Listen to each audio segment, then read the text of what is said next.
Everybody Wants to Waste Your Time by Drew Gooden. This is from 2 months ago, so it's kind of old. I have seen it. I watched it when it came out. It's been a little bit. I thought it would be an interesting watch for us to go over together. All right. I hope you guys hate closed captions as much as I do, because I'm turning them off. I couldn't believe what I was seeing.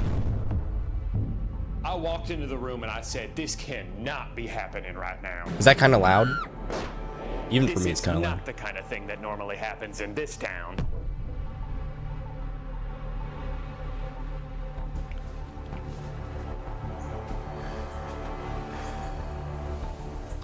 Is it this camera? I look at this one? Okay. Why don't they just edit that part out? Can you I tell love us your name? subtitles My name is everywhere, but John, YouTube, me and too, what me is too. your connection to Crazy Legs? Who? The serial killer? I don't know who that is. You don't? No. Is this for TV? It's sort of quiet. Sorry, It's a little quiet. It's still quiet. All right. All right. Hold on. Yo, this is cranked up to 240%. Y'all still can't hear? All right. 400% it is.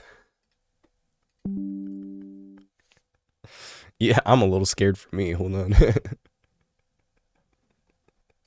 got the wrong guy. Yeah, I think you did. Hold on. Here. I'll just do it in OBS. Just remind me to change it later when we play Wizard 101, because it might blast your ears later. I'm starting to feel judged for my hearing capabilities. You should, because that's exactly what I was doing.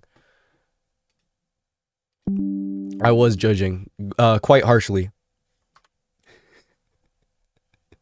I work at Hobby Lobby. Okay, how's that? Well, could you What's tell the us Chrome about extension that? called? Sure. So Volume Hobby Lobby is sort booster? of a knick-knack store. It's I don't know, if you look just that up gonna in the interview him Chrome anyway. It's a extension good place to thing, work because you'll find we it. have Sundays off, and I'm not like religious or anything, but I just don't like working on Sundays.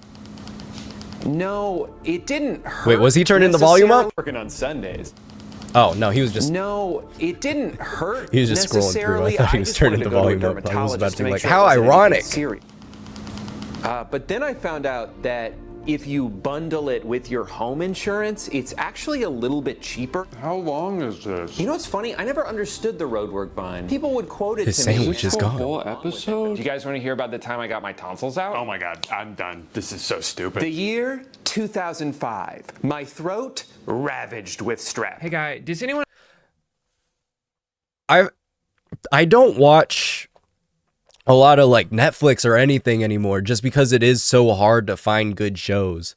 Like there's a couple standout shows, like Don to Don just wrapped up, and I really enjoyed that.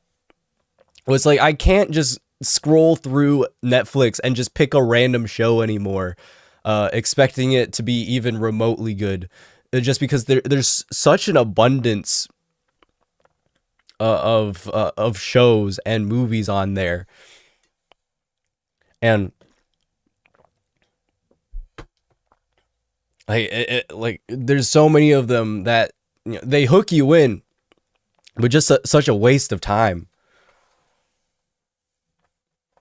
Like I don't have Netflix anymore. I steal Izzy's just so I can watch the shows that I actually hear about and want to watch. else feel like everything is designed to waste your time now, or am I being too cynical? Netflix documentaries are multiple episodes when they could have just been one 45-minute movie. Video games are too big. YouTube videos are too long. And please, for the love of God, stop asking me for my phone number every time I buy something from a store. I don't want to join your rewards program. I Dude, just want to give every you single money in time. exchange for a hat. Is that too much to ask? Bath Sorry, and I'll Body throw the Works Netflix asks me thing. every It seems like time. half of what I watch And I on have to say Netflix no is every twice time. as long as it should be. They always make it just interesting enough to hold your attention, but it's still pretty clear they're trying to stretch I'm it a out young as much as adult they white can. male. Now, Why it's do me I who need a feels Bath this and way, 'cause Body I'll look Works up account? reviews after I watch something, and they almost all say the same thing. Watchable, but it drags on. Could have been tied up in one episode. Please, Netflix, stop trying to make a series when there simply isn't the content for a series. They made a documentary a couple years ago about the Cecil Hotel, a place that has, I'll say it, an alarming number of deaths associated with it. It's the site That of sounds that cool. extremely famous elevator video of Elisa Lam right before she That was sounds found interesting. dead. So there is plenty of mystery to uncover here, but by episode 2, Yeah, I'm they intrigued. were just interviewing YouTubers, not people connected with the story, just a bunch of random dudes who had Googled stuff about it before. They keep calling them web sleuths, which I guess is the most official way of saying that you just woke up one day. I remember in the new season of what's Gordon Ramsay's show called? Why am I blanking on it? Gordon Ramsay in Kitchen Nightmares, the new season of Kitchen Nightmares. They had a chess YouTuber visit the restaurant in the first episode, Gotham Chess, and and they labeled him as a food critic. I had to do a double take watching that video or watching that episode. Like, hold on, that's the chess guy. Does he also review food?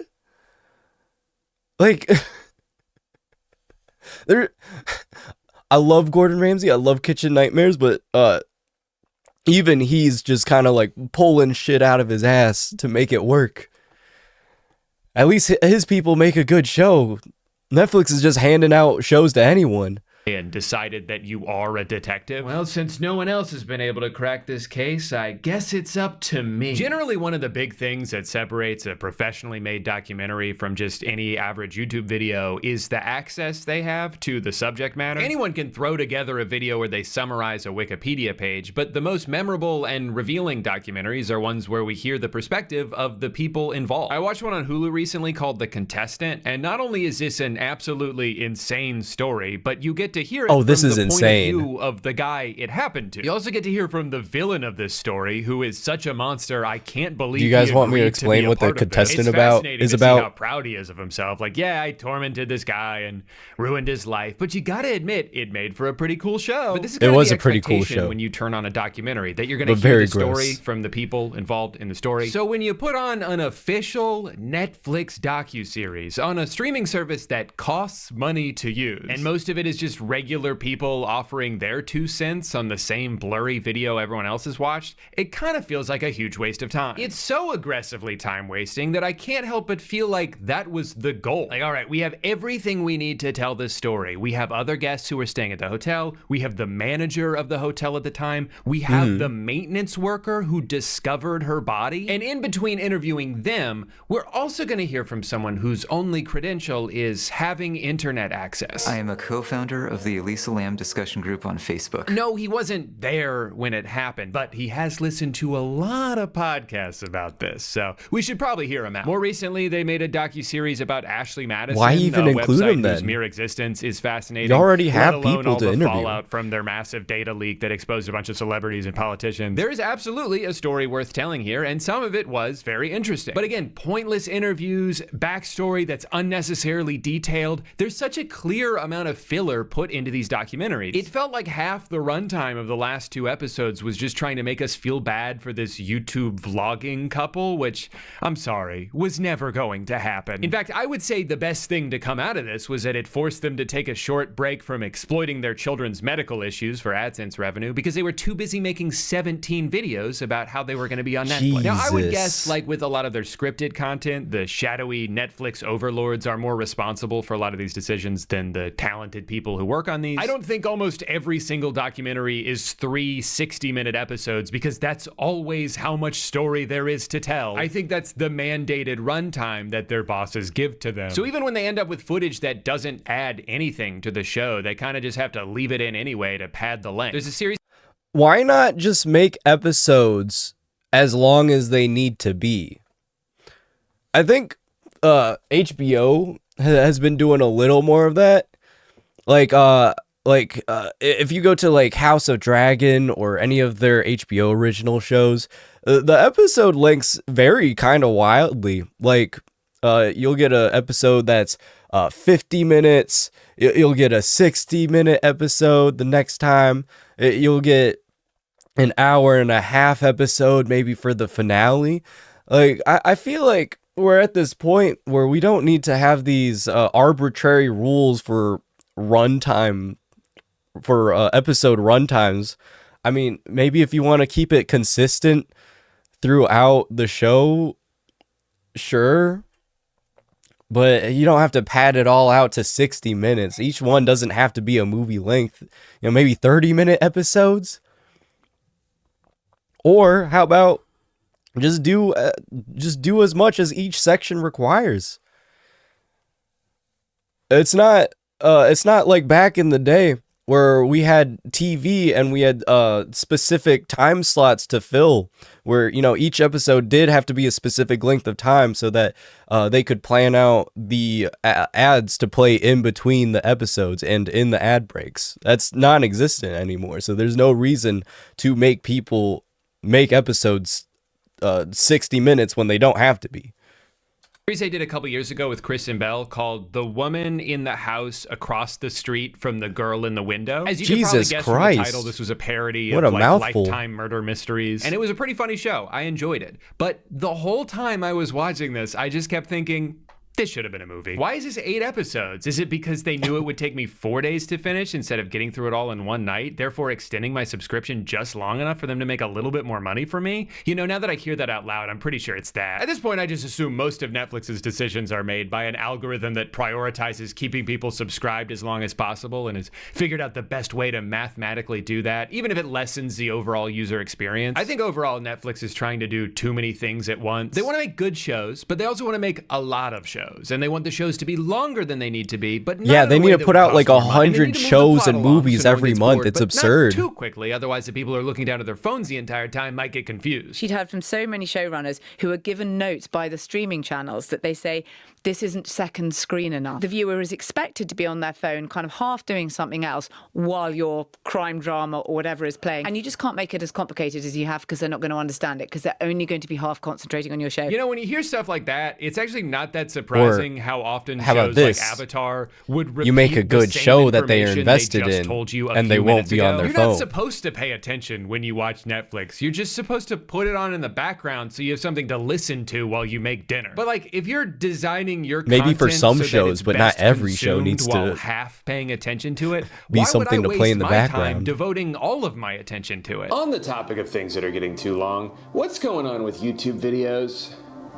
Does anyone know? I'm old enough to remember when the 10-minute mark was something videos got stretched out to. Now it feels like half the videos that was a very funny era of YouTube. 7-hour retrospectives on like the penguins of Madagascar. And people would just fill in the last several minutes with a picture. Some of the best videos I've seen on this website are just to get the ads. The hour mark. There are multiple Defunctland episodes that have better storytelling and production value than any Netflix documentary I've seen. When H Bomber Guy or Jenny Nicholson release a 4-hour video, I know it's not just because they're trying to inflate the watch time so it gets boosted by the algorithm. It's because they spent months working on it, and that's just how long the video ended up being. I'm a sucker for a comically in-depth review of a piece of media I've never thought about for more than 2 seconds. As long as the person making it is passionate about the subject and they put in the effort to make it entertaining, I'll watch just about anything. But I'm worried that some people are taking the wrong lessons from the success of some of these channels. They see that a very long video about a niche subject has the potential to get a lot of views, so it's almost as if they go into their video with the goal of making it as long as possible, even if there's not really that much to talk about. The current YouTube meta is to turn your video into a podcast. It's to pad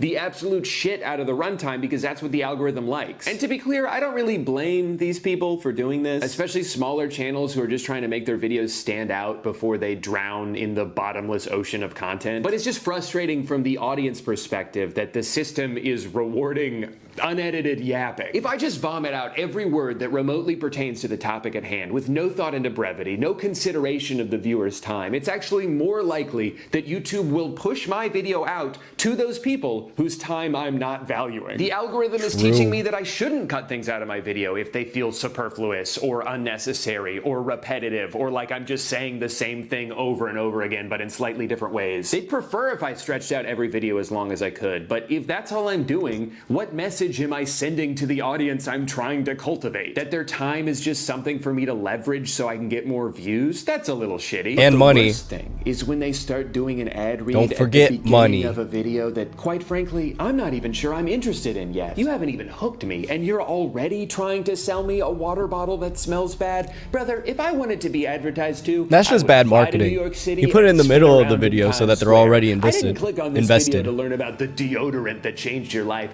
I clicked on this video to hear a grown man rant about the Fairly Odd Parents for 3 hours. So in that way, this is kind of my fault. I don't know what I was expecting. Also, no. I'm sorry. You don't have to do this. I literally do. I signed a contract. This portion of the video is sponsored by SoFi, the ultimate finance app helping you bank, borrow, and invest. I have one I almost goal got in life, SoFi to be at the one first point. person in human history to have $100. I went with another all at company, once. but an amount long I almost considered did. to be unreachable, and yet I will reach it.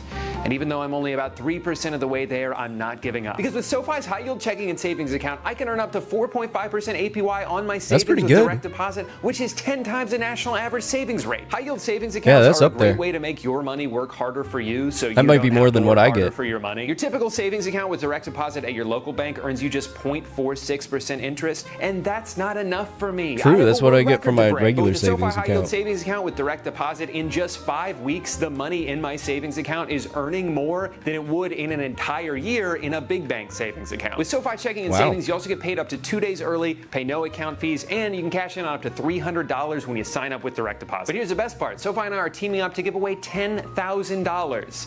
So I guess I'll be That's a the lot of second money. person to have $100. All you have to do to Unfortunately, enter that's is probably sign up for already a given SoFi away at checking this and point. savings account right now using my link, and that's it. Click the link in the description been or 2 scan months. the QR code on the screen to enter Sorry, for guys. a chance to win. But just make sure you're using my link because it's the only way to enter. Thank you to SoFi for sponsoring today's video. Now, based on everything I just described, you might be thinking, okay, so you want every video to be as concise as possible.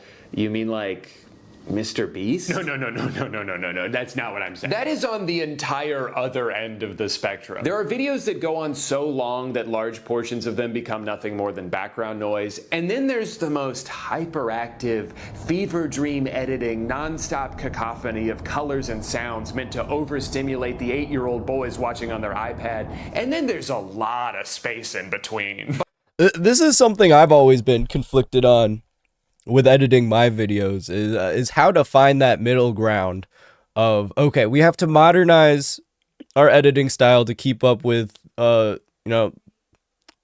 editing trends, keep it pretty reasonably fast paced, but also I just hate such fast paced videos. I actually don't like a lot of Mr. Beast videos just because they're just so over edited. I hate editing my videos like that, but in a lot of ways it does kind of make them better. There's no reason to pad it out, but at the same time it's like, oh my god, this is like too much to watch. I think I'm landing in a pretty good place at this point where I do cut out a lot of the fluff, move things reasonably fast, but it's not like a jarring edit. Still something I'm working on, but we're getting to a better place.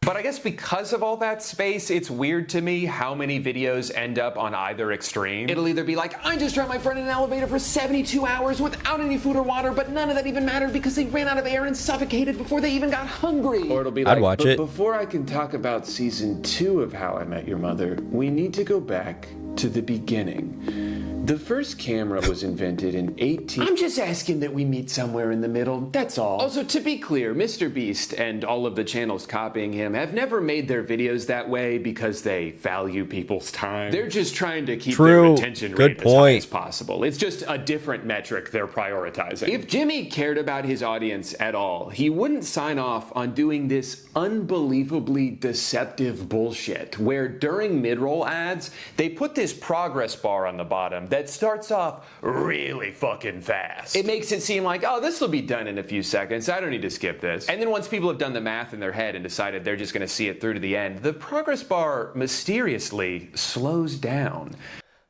Out of all of the Mr. Beast stuff to come out, I cannot believe that this is something that hasn't been made a bigger deal. And it's probably because other YouTubers want to do it too, because it works. Like, a lot of the Mr. Beast stuff, I think in his Oompaville video, his Oompaville interview, he gave some like pretty reasonable answers for. Some of them were still like, I wish you answered that a little better, but for the most part, he explained that a lot of it came from naivety, as opposed to just like an actual evil character, which is what a lot of people were painting him out as, which is kind of the impression that I got too. Like, anytime the stuff came up, like, you know, just like faults in the shipment of Lunchly or hiring some people who shouldn't have been hired. Like, obviously, he's still liable for all that stuff. He should take responsibility, and I think to a certain extent he has. But again, like, all of that stuff was just kind of like, oh, this is just like, he was just a little dumb. He was just a little dumb. Like, I'll be able to get over that. But this is actively deceptive. Because the point, or like, the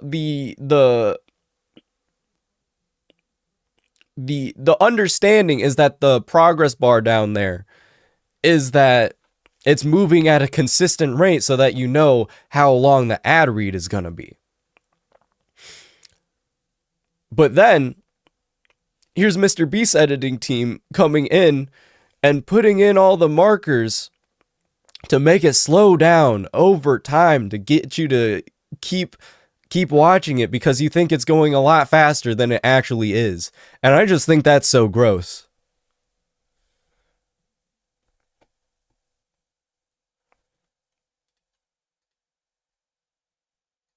Like, a lot. And suddenly that last 20% is starting to feel like an eternity. I thought we were almost done, and now I'm not even sure we're halfway through. This shit really pisses me off, because this is a very deliberate choice. This is not an accident. You have to go out of your way to keyframe it like this with the intention of deceiving your viewer. It's such an openly manipulative thing to do to your audience, and is very telling of the way you view them. That you're willing to lie to their face if it means a number on an analytics screen might get a little bit bigger. To you, they're not real people, they're just data points that can be orchestrated in whatever direction you want them to. And that sucks. And if you agree with me, please sign up for my Patreon. Right now, I'm trying to that and the forged signatures on merch before they explode. Like, those are the two things that I wanted answers for that we didn't really get. Counterintuitive decisions because they don't want to waste their viewers' time. I think and those ad reads were never really made a big problem in the first place. He's knowledgeable, he's funny, and he always just gets right to the point. There's a promise of information in the title, and he doesn't try to withhold it from you just because he could theoretically put more mid-rolls in by meandering for a bit. For a long time, Tom Scott was kind of the science version of this. Nerd Writer is like the film version of this. In a world where most video essays end up being somehow longer than the piece of media they're about, Nerd Writer's still barely hitting that 7-minute mark. It's just, here's this thing I noticed in a movie, here's some insight about it, and that's all I got for you, brother. But I think it's also worth noting that these channels are successful. They're not doing the thing you're supposed to be doing, but it works for them. And I just want to use that as a testament to making things it could be working more. or making the If type they of padded video it you out. wish there was more of. Sometimes going against the grain actually is the best way to make yourself stand out. Like, don't just throw together a bunch of crappy videos about whatever drama is trending. Make a retrospective about some niche hobby you had as a kid. This shit is way more interesting. Remember, this website is called YouTube, not do the thing that you think will become popular tube. That would be a really stupid URL. Now, I'll admit it's not totally fair to get mad at other people for wasting my time when really no one wastes more of it than I do. There was a day last week where the screen time on my phone was 106 hours. And I slept in that day. There's so many things I want to do in my life before I'm gone, so many people I want to spend time with, so many places I want to go. I've gotten my screen time but down I pretty low. can't I'm pretty proud of it. stop It's like scrolling. I don't 2 want hours to, maybe, but it's as if it's 2.5 been scientifically engineered to be the easiest These days, thing that's pretty to good. do. Adam and Eve were caught on camera. Can you guess who's holding the camera? Keep scrolling if you choose the devil. There's this weird feeling I get whenever I go on TikTok or Instagram Reels or Threads, just kidding, where I'm simultaneously aware of what it's doing to my brain, but I do nothing to try and intervene. I just sit there and let it destroy me because I have to see that next video. What if it's so funny, but I exit out of the app before I ever get a chance to watch it? I'd cry. No.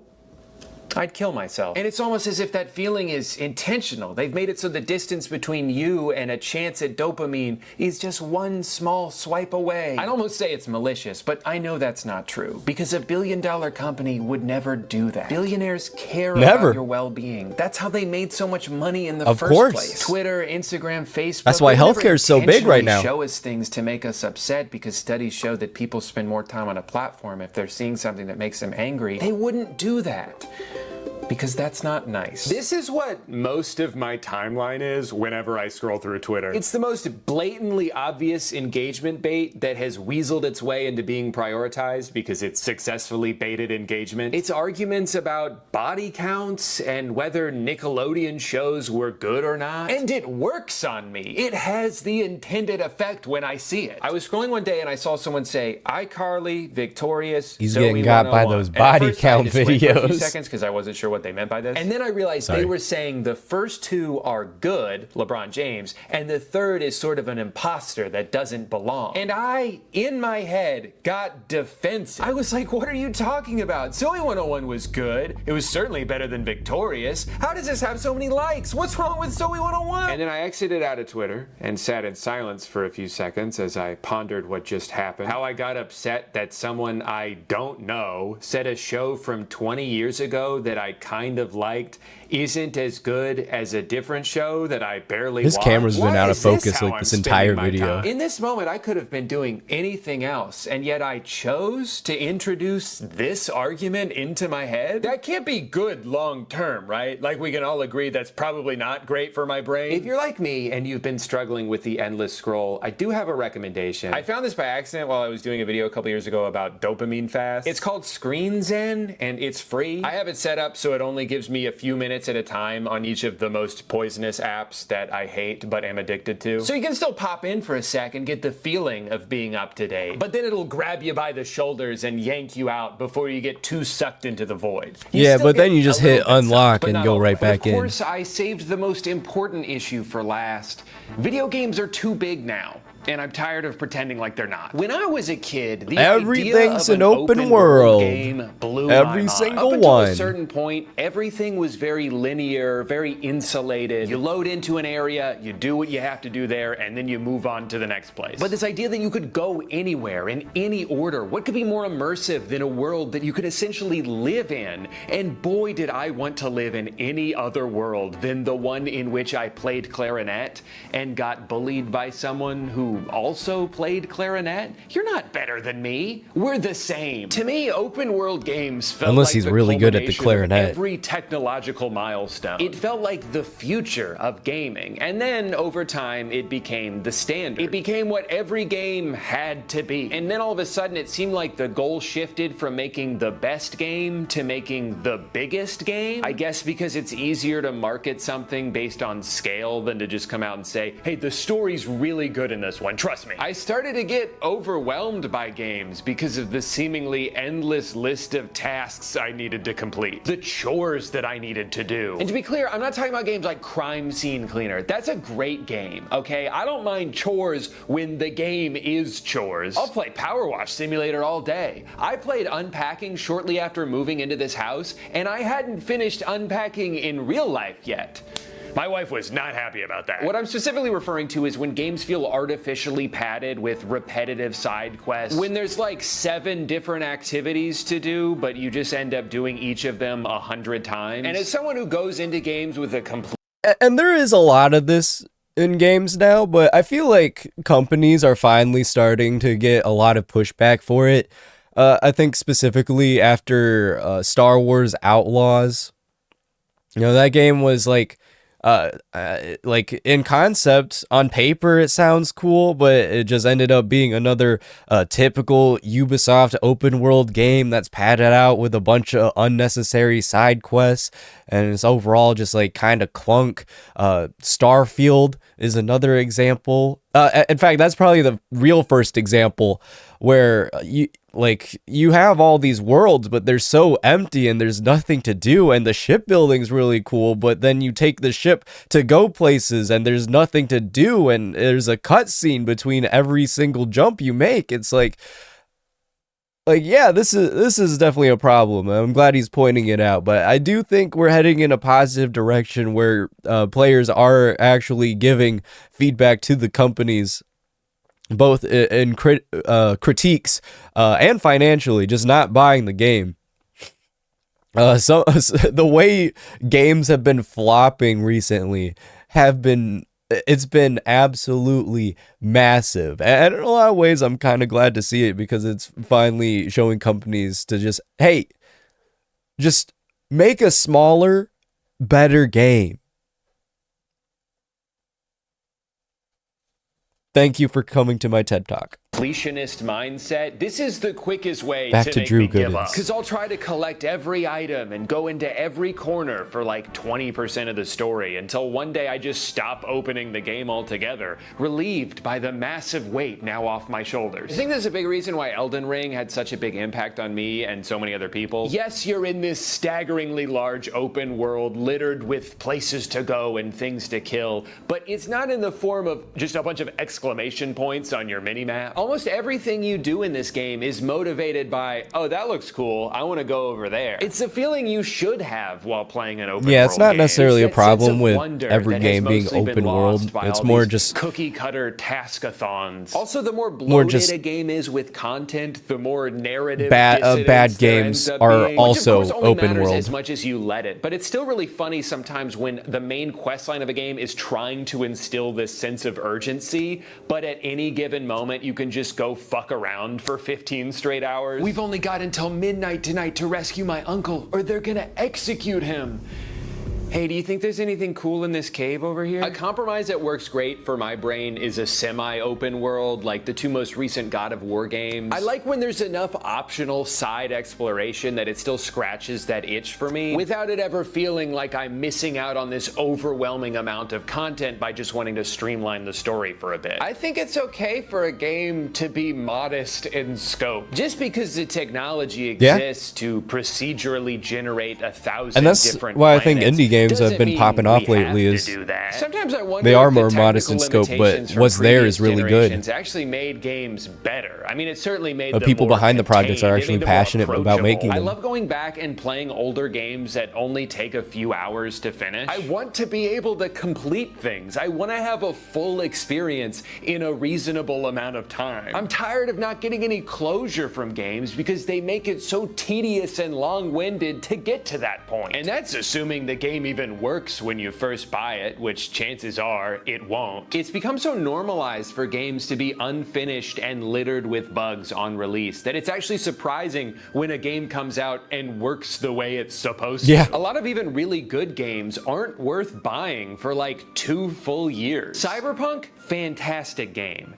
in 2024. But I bought this on release and had to slog through so many bugs, retread so many areas because of crashes, all before encountering an immovable obstacle. I could not progress the story because every time I tried to initiate this cutscene, the other character would not say the next line he was supposed to. Yeah, and older games are so great. They would both just sit there in silence indefinitely. I couldn't Like Wiz. continue the game past We'll get to this Wiz in a point, bit. and I was like 10 hours into it. I had a similar game-breaking experience with Dying Light 2, Metro Exodus, and Yeah, I'm Wizard not even 101 touching works. Starfield anytime soon. The bigger a game is supposed to be, the more I don't trust it to be a complete experience when it first Also, comes out. welcome, It usually Andy takes Yogi. years to fill out all the missing pieces, so I'm not going to waste my time or money on what I assume will be a significantly worse experience than if I were to just wait until it's on sale in 2027. But in a world of titles forced out prematurely by a deadline Yeah, it's that was cheaper never and realistic, works better. nothing feels quite as egregious as the yearly full-priced sports game. You spend Crazy how 11 that works months out. building up a player or a team or a general manager if you're a weirdo like me. And then as soon as the calendar flips over, you gotta start from scratch. All right, everyone, time for the new game. I never understood yes, it's sports games. $100 again, but we've made so many improvements. Given I'm not a big The number sports on the person, box I was is never different. big into sports, playing sports, watching And where's your sports. credit card? NBA 2K has one of the most I have a lot of friends aggressive who buy microtransaction the systems sports I've games ever every year, seen and in it's a just video like, game. But they're not just dedicated why? to milking every It's the single same game. dollar out of your bank account. They've also made it their personal mission to waste as much of your time as humanly possible. A few years ago, they added something revolutionary. They turned the park into the city. Now, functionally, at its core, the city is just a menu. Every Oh my physical God. Even- location that you have to trek even the to sports games could are have just going been open world. text on a screen, and it would have been way more efficient to navigate. But that wouldn't be innovative. Innovation is when you have to jog a mile just to have Gatorade before your next game. Innovation is when you create something tedious so you can sell the solution to it. Man, aren't you guys tired of having to navigate this big stupid city we made? Then buy a bike. It's $10, fuck you. Imagine if every time Jesus you turned on your Christ. computer, you had to make a little guy run across town just to go to the Gmail store. Oh shit, forgot my password, gonna have to sprint over to City Hall. I feel like every single element of this game is designed with the goal of wasting your time. Whether it's getting interrupted in the main menu to show you 2 separate ads, or I think a this is one of the halftime biggest show points you he's making in cannot this skip video. even if you press X the whole time. Don't get me wrong, this halftime show is great. They've got Ernie, Kenny, Shaq, my 3 favorite guys. They show highlights and relevant stats. They make jokes. I'm so By irked sports that these game games are standards, popular when this they're filled halftime show with is bullshit like fantastic. But this. there are 1 million games in every basketball season, and I don't want to watch 1 million halftime shows. I'm just trying to speed run to the playoffs so I can take a virtual trophy home to my real life Orlando Magic. Is that too much to ask? 58 seconds, by the way. But whatever, those are just minor inconveniences. The really egregious wastes of time are in the My Career mode. Now, the thing is, when you start his career, this guy fucking sucks at basketball, which is a problem because that's the thing he's trying to do. He's slow as hell. He can't shoot to save his life. He has 1 shirt and it's brown. And in order to fix these things, you need to obtain virtual currency. Now, there's 2 ways you can do this. Option 1, grind. Spend dozens of hours playing dozens of games, scraping together pennies so you can get 1% faster, 1% stronger, 1% better at handling ball. But it's never enough. This process is miserable. You're useless out there. You don't belong in the NBA. You would be better off in any other line of work. And this is exactly by design. This is how the game wants you to feel. They want you to hate this part because they know No, the more frustrating they're just going for experience you have, realism. the more likely you are to just Make you skip to realize that as a option regular 2, person, you're just spend not that 40 more. talented and Come should on, probably just give do up. it. You don't have time for this. Don't you want to get to the fun part? Or spend a Start lot of doing money. math in your head and rationalize it as a no-brainer. Yeah, $40 is a lot of money, but it's not nearly as much money as I could earn in the 40 I don't know, hours it's saving me. I think You I like feel the like a realism. genius. You feel like you outsmarted the system, and then you realize this is the system. I did the exact thing they wanted me to do. And it wouldn't even be that bad if the game itself didn't already cost $70. But now you're out over $100, maybe $150 if you pre-ordered it. Also, the professional athlete you created doesn't play Jesus Christ, like he's never $100 touched for a this game. basketball in his life before. And I've got all the natural ability in the world thanks to my genetics. And then you get to do it all again next year. This whole system of paying to skip a grind that has been intentionally designed to be insufferable has become way too common. Developers are purposely holding our time hostage, knowing we'll probably spend a few bucks to get some of it back. I feel like that's almost the entire business model of MMOs. It's one of the reasons I stopped playing RuneScape after our lifelong on-off relationship. I kept having to fight the urge to spend a few bucks on gold because the alternative was earning it in the game, but then I'd have to play the game. And I don't want to do that. I just want to play the end of the game. How long does it take to get there? Oh. Well, I guess this And I is thought where Persona I live was now. long. In conclusion, life is short, and your time is precious. It's your most valuable resource, and you should treat it that way because, unfortunately, no amount of it is guaranteed. And I just hate seeing how much it's become commodified, how companies have figured out ways to steal as much of it as they can from us. You can't even pause a fucking movie anymore without having your attention demanded. I know you're Hello, just getting Big up to Cheese. pee, Welcome, but if you welcome. could please scan this QR code, we got a lot of interesting information about Lysol wipes. The way our attention gets pulled in every direction at all times also makes me feel like I should be multitasking always or I'll fall behind. I always feel like I'm missing out on something. There's so many movies I want to watch and games I want to play, and there's not enough hours in the day to do it all. And So I when think do this give is a myself free mindset time, try I to be overly just got efficient over. with it. I can't just play a video game. I should be catching up on podcasts. Loading screen, perfect. That gives me exactly 9 seconds to scroll Like, through I gotta play a TikTok. video I hate to game be while bored. listening to a I'd hate to have to stream. listen to the thoughts that are I'm also already in checking my brain. YouTube I need to analytics. be absorbing new information constantly or I'll die. I've been trying more and more lately Literally. to not let the feeling that there's something better I could be doing prevent me from enjoying the time that I have. Sometimes it's nice to go for a walk without bringing my AirPods. There's still plenty of stuff to listen to. Birds, cars, 1 billion cicadas I still like to go on making the walks with world's my AirPods. loudest sound. I don't need to min-max That's the content exception. consumption. In fact, I probably shouldn't be doing that. I don't think prioritizing constant small hits of dopamine, hoping it all adds up to something meaningful, is the secret to being happy. The secret to being happy is gambling. Nobody's ever had a bad time in the casino. This is free. Foreshadowing his next video. Cover the cost of the TV. This. So this is an ad. This is always on. Whatever you're watching, we're able to monetize. Oh, yes, I love using a lot ads of built devices. into Check my this out. So very there's a Pizza expensive Hut ad right television. there. We literally are now on pizzahut.com, and we can order a pizza. Un momento.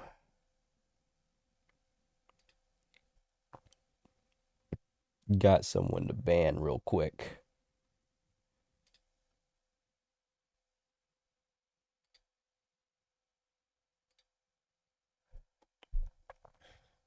Yeah, very good video from Drew Gooden. He kind of covered a lot there, but man, yeah, literally everything. Netflix, YouTube, video games, every single piece of media is just doing its best to keep your attention on it at all times, which, you know, to their credit, it makes sense. Of course they want your attention constantly, because if they have your attention, they can put ads in front of your face and make you spend money, or make you spend money, or make you earn them money from the ads. Every single little thing. And I think it's gotten to the point where it really needs to roll back a little bit. And I think we're just starting to see that pushback. Just starting, especially in video games. Netflix and YouTube, it might be a tougher sell there, but specifically in video games, I think there is a bit of a shift going on, which I'm excited to see how it plays out over the next several months, maybe several years. But yeah, great video from Drew Gooden.